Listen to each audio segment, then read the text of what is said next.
A gente conversa, a gente tem uma entrevista importante com Francisco Petros, conselheiro da Petrobras. E já aproveitamos a presença dele para uma notícia que acaba de chegar. O desembargador federal Marcelo Saraiva aceitou nesta segunda-feira um recurso do governo e devolveu o mandato de conselho de administração da Petrobras para Sérgio Rezende, cuja nomeação havia sido suspensa na última semana. Petros, seja muito bem-vindo ao 360. Thaís e eu agradecemos muito a sua presença. O mandato de Sérgio Rezende foi devolvido, mas do presidente do Conselho de Administração, Pietro Mendes, não. Ele foi afastado por conflito de interesses. E eu queria te perguntar exatamente disso. Qual é a sua avaliação hoje sobre a governança da Petrobras? Está havendo muitos furos nessa governança? Raquel, boa tarde. É um prazer aqui estar com vocês. Queria dizer, como sempre digo, que estou falando aqui em nome próprio e não em nome da companhia. Portanto, tomem desta forma o que eu vou dizer. Eu acho que a governança das estatais, em geral, passa por um momento de escrutínio importante e da Petrobras, em particular, também.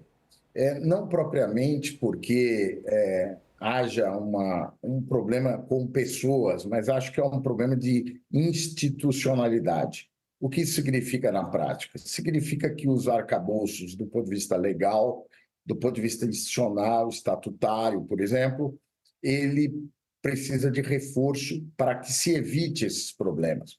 Quando há estas inquietações em relação à governança, é preciso revisitar a legislação e as normas para ver se elas atendem aos interesses da companhia.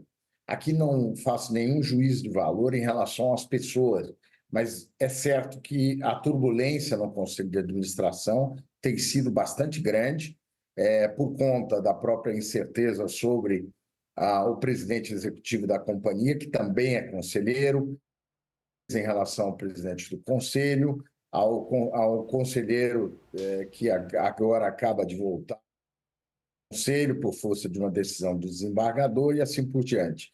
Acho que estamos diante de um problema realmente que precisa ser revisitado. Thaís?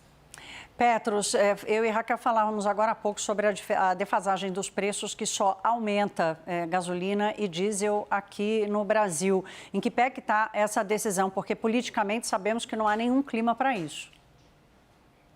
Bom, essa decisão que cabe à diretoria executiva e o conselho exerce a supervisão dela.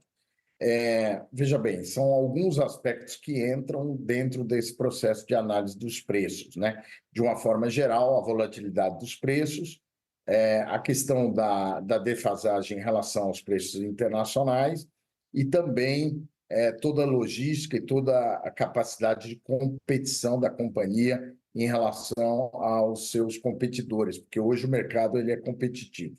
Se nós tivermos um preço muito defasado em relação ao exterior, a equação fica comprometida, porque o market share da Petrobras cai e as outras empresas passam a ocupar o espaço.